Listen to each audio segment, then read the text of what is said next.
जिनका आचरण, जिनका जीवन, जिनका चिंतन, जिनका सोच ब्रह्म जैसा हो गया है, पवित्र हो गया, उनके लिए कहा है कि अंतिम पायदान है, इसके बाद मोक्ष हो जाता है। ध्यान रखना, एक बात याद रखना, काम से पैदा होना ये आदमी की मजबूरी है। प्रकृति में हर प्राणी काम से पैदा होता है। काम से पैदा होना ये प्रकृति की व्यवस्था है। तीर्थंकर महापुरुष भी पैदा हुए तो काम से पैदा हुए, अवतार पुरुष पैदा हुए तो काम से पैदा हुए, और आप और हम पैदा हुए तो काम से। जन्म की प्रक्रिया एक सी है, जो हमारी है वही ईश्वर की हुआ करती है। जन्म सबका एक सा होता है, लेकिन एक बात ध्यान रखना, जन्म एक सा होने से कोई महान नहीं बन जाया करता है। जन्म तो आपके और हमारे एक से हुए हैं, लेकिन जीवन हमारा अलग अलग होता है। ध्यान रखना, काम से पैदा होना ये मजबूरी है, लेकिन काम के लिए जीना और काम में मरना ये मजबूरी नहीं हो सकती है। काम से पैदा होकर भी यह चेतना राम में जी सकती है, और एक दिन राम बन के दुनिया से विदा हो सकती है। ध्यान रखना, सोचना है, कमल कहां पैदा होता है? कीचड़ में होता है ना। कमल कीचड़ में पैदा होता है, गुलाब कीचड़ में पैदा नहीं होता, कमल। लेकिन एक बात याद रखना, कीचड़ में पैदा तो होता है, लेकिन कीचड़ में जीता नहीं है, कीचड़ में मरता नहीं है।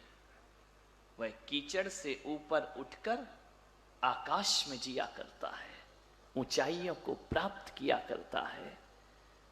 स्मरण में रखना, और यही बात है कि हर धर्म का परमात्मा गुलाब के फूल पर नहीं बैठा है। अर्थी पे गुलाब चढ़ सकता है, लेकिन अर्थी पे आज तक कमल नहीं चढ़ाया जाता है। देखा किसी की शव यात्रा निकल रही और कोई कमल की माला चढ़ा रहा हो? अर्थी पर गुलाब चढ़ेगा, अर्थी पर जितने फूल हैं सब चढ़ जाएंगे, चमेली चढ़ जाएगा, चंपा चढ़ जाएगा। ध्यान रखना, गेंदे के फूल चढ़ जाएंगे, लेकिन अर्थी पर कमल नहीं चढ़ाया जाता है। विवाह होता है, कमल की माला पहनाते या गुलाब की माला पहनाते? बताओ ना, तुम्हारा एक्सपीरियंस है, मुझे मालूम नहीं है। क्या पहनाते हो? गुलाब की पहना। कमल की माला डाली किसी ने आज तक? नहीं डाली ना। कमल ऐसा फूल है जो केवल पूजा में प्रयोग होता है। कमल संसार की चीजों में उपयोग नहीं किया जाता है। कमल देखना, कमल पर सारे भगवान बैठे हुए हैं। जैनों के 24 के 24 तीर्थंकर कमल के आसन पर समोसरण में विराजमान हुआ करते हैं। ब्रह्मा कमल पर है, लक्ष्मी कमल पर है, सरस्वती कमल पर है, गुलाब के फूल पर कोई नहीं है। ध्यान रखना, क्योंकि कमल धार्मिक जीवन जीता है, वह कीचड़ में पैदा होकर भी ऊपर खिला करता है। आज ब्रह्मचर्य यही कह रहा है आपको कि कमल की भांति जियो।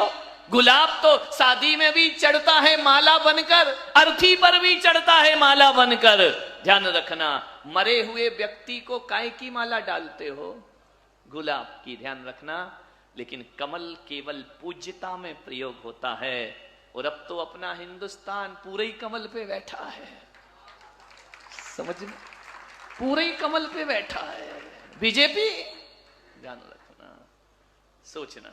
लोग कहते हैं बीजेपी सांप्रदायिक पार्टी है, बीजेपी धार्मिक पार्टी है। क्या करे, उसने चिन्ह ही ऐसा चुना है। क्या करे, वो धर्म में ही काम आया करता है, और कहीं वह चिन्ह काम में नहीं आता। कमल पर बैठे हैं भगवान।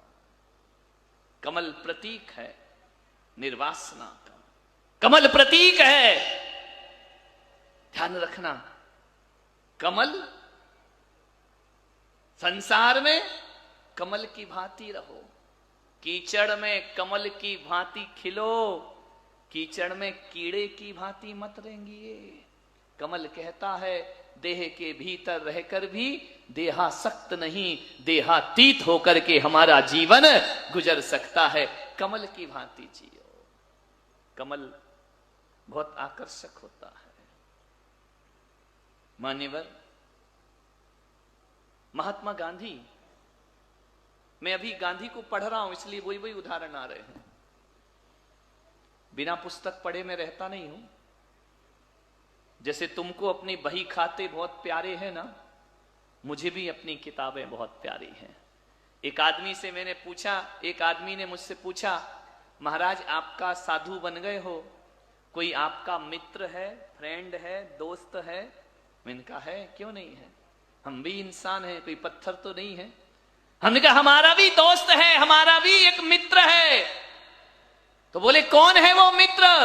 मैं पुलक सागर कहता हूं, मेरा यदि कोई सबसे अच्छा, ईमानदार, सच्चा मित्र है तो मेरी किताबें मेरी सबसे बड़ी मित्र हुआ करती हैं। किताब से बड़ा मित्र कौन होगा? एक बात याद रखना, दुनिया के दोस्त धोखा दे देंगे, किताबें कभी धोखा नहीं दिया करती हैं। किताबें तो ऐसी होती हैं, जब मैं अपने कमरे में अकेला बैठा होता हूं, कोई नहीं होता मेरे रूम में, जब मैं पढ़ता हूं तो मेरी किताबें मुझसे बात करती हैं। ध्यान रखना, बिन बुलाए भी किताब बुलवाया करती है, मौन रहकर भी किताबों से बात हो जाती है। मैं आपसे निवेदन करता हूं, 10 लक्षण पर्व समापन की ओर है, सारी दुनिया को मित्र बनाओ, हम क्षमावाणी करेंगे। लेकिन आज मेरी एक बात मान लेना कि हर बच्चे, हर युवा, हर वृद्ध अपने जीवन में दिन भर में एक बार एक अच्छी किताब जरूर पढ़ा करो। एक अच्छी किताब तुम्हारे जीवन का उद्धार।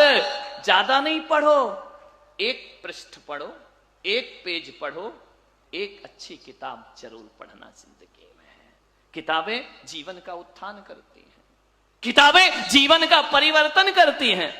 ऐसी किताब पढ़ना जो तुम्हारे जीवन को ऊंचाइयों की ओर ले जाने का प्रयास करे, पतन की ओर ले जाए। वो पढ़ना नहीं पड़ता।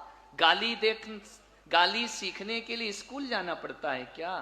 है कोई स्कूल तुम्हारे इस सूरत में जहां अच्छी अच्छी गालियां सिखाई जाती हो तो एक आध बताओ। यहां 3-4 है ना। गाली बकना सिखाते हैं क्या? बोलो, गंदी चीजें सिखाते हैं क्या?